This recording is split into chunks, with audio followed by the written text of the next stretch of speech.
क्योंकि pre pregnancy अगर आपकी ये सब चीज़ें अच्छी होंगी, कैल्शियम लेवल, आयरन लेवल अच्छा होगा, तो फिर बाद में आपको प्रॉब्लम्स नहीं आएंगी। प्रेगनेंसी में भी मोटापे की वजह से कॉम्प्लिकेशंस आ सकती हैं। बड़े कहते हैं कि अब आप 2 हो तो 2 का खाना खाओ, ऐसा नहीं है, आपने 2 की न्यूट्रिशन लेनी है। हालांकि उस टाइम पे माँ को भी रेस्ट की बहुत ज़रूरत होती है। एक फीमेल अगर चाहती है कि वो अपना फर्टिलिटी जो रेट है उसको कंट्रोल कर सके या उसको बढ़ा सके, तो हमारा लाइफस्टाइल कैसा होना चाहिए, हम अपनी डाइट में अगेन क्या क्या चीज़ें शामिल करनी चाहिए?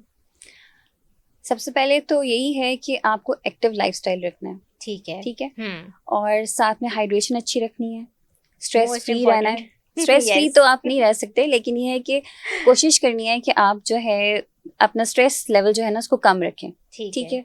और फिर वही बात, बैलेंस डाइट लेनी है। और शुगरी फूड्स, शुगर वाले फूड्स आते हैं जिसमें जंक फूड्स, फ्राइड फूड्स, ये सब चीज़ें आपने नहीं लेनी। और अपनी फूड में प्रोटीन का इस्तेमाल ज़्यादा करें, फाइबर का इस्तेमाल ज़्यादा करें, और fruits obviously, calcium rich diets, iron rich diets वो आप लें ज़रूर। क्योंकि प्री प्रेगनेंसी अगर आपकी ये सब चीज़ें अच्छी होंगी, कैल्शियम लेवल, आयरन लेवल अच्छा होगा, तो फिर बाद में आपको प्रॉब्लम्स नहीं आएंगी। राइट। अच्छा, और मोटापा, ये तो मेरा ख्याल है हर बीमारी की जड़ है, तो क्या प्रेगनेंसी में भी मोटापे की वजह से कॉम्प्लिकेशंस आ सकती हैं? बिल्कुल आ सकती हैं। प्रेगनेंसी में अगर आपका वेट बहुत ज़्यादा गेन हो गया है तो फिर आपको डायबिटीज़ का रिस्क बढ़ जाएगा, ठीक है, आपके बच्चे का वेट ज़्यादा हो जाएगा, नॉर्मल डिलीवरी के चांसेस कम हो जाएंगे, आपकी एक्टिविटी रिड्यूस हो जाएगी, ठीक है, आपके कोलेस्ट्रॉल लेवल्स बढ़ सकते हैं। तो इसकी वजह से ऑब्वियसली आपकी जो है कॉम्प्लिकेशंस बढ़ती जाती हैं, आपकी भी और बेबी की भी। ठीक। इसलिए हेल्दी वेट जो है वो गेन करना चाहिए। ये नहीं होता जैसे अब ये सब कहते हैं, बड़े कहते हैं कि अब आप 2 हो तो 2 का खाना खाओ, ऐसा नहीं है, आपने 2 की न्यूट्रिशन लेनी है, ठीक है, यानी इतनी अच्छी न्यूट्रिशन लेनी है कि आपके साथ आपके बेबी की भी न्यूट्रिशन पूरी हो। ये नहीं कि आप डबल डबल कुछ भी खा लो और वेट गेन कर लो। राइट, खाते जाओ आराम करते जाओ, तो वो कॉम्प्लिकेशंस बढ़ाता है। बिल्कुल ऐसा है। ऐसे मैंने बड़े लोगों से सुना है, अब अगर आप ड्रामाज में भी देखें तो वो जी जैसे ही गुड न्यूज़ आती है जी, वो फौरन अपनी बहुओं को, अपनी वाइफ को कहना शुरू कर देंगे आज के बाद तुमने बिस्तर से नहीं उठना।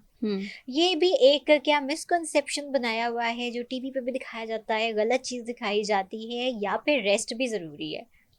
देखिए, जो फर्स्ट ट्राइमेस्टर होता है ना, शुरू के फर्स्ट 3 मंथ्स होते हैं, उसमें usually blood pressure lower side पे होता है और पेशेंट को फटीग होती है, थकावट महसूस होती है, तो ऐसे केसेस में आपको रेस्ट लेना होता है। पर ऐसा नहीं है कि आप बेड रिडन हो जाओ।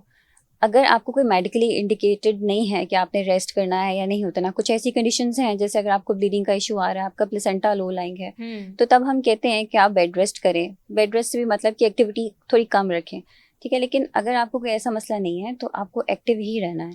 हाँ, टाइमली रेस्ट करें, थोड़ा रेस्ट ज़्यादा कर लें अपने हिसाब से, जो आपकी बॉडी आपको सिग्नल दे रही है। अगर आप थक गए हैं तो रेस्ट करें, लेकिन ऐसा नहीं है कि आपने बस खाना पीना है और बेड पे बैठ जाना है, पाँव नीचे नहीं प्रेगनेंसी को टालें। बीमारी ना समझें, नहीं, बिकॉज ये बीमारी बिल्कुल भी नहीं है। नहीं, बिल्कुल भी नहीं है। राइट। प्रेगनेंसी एक बहुत ही अच्छी मतलब जर्नी है, अगर आप उसको एंजॉय करके करो, इसको समझ के करो।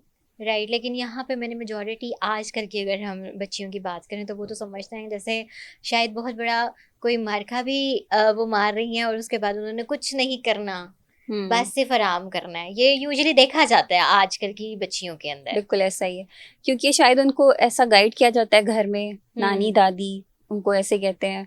और यूजुअली जिनके फर्स्ट बेबी होते हैं तो उनको होता है कि ये तो बस खैरियत से डिलीवर हो जाए, उसके बाद डिलीवरी के बाद सब माँ को भूल जाते हैं फिर कि उसका भी कुछ था, कि अब उसका रेस्ट कहाँ गया।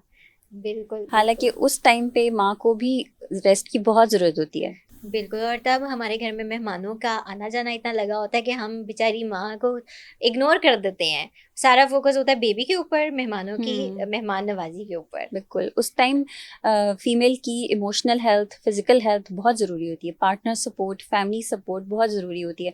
इस चीज़ पे फोकस नहीं किया जाता। एग्जैक्टली, हम समझते हैं कि बस अब बेबी पैदा हो गया, अब सब कुछ सिर्फ बेबी है, बस दैट्स इट। ऐसे ही है। राइट। राइट।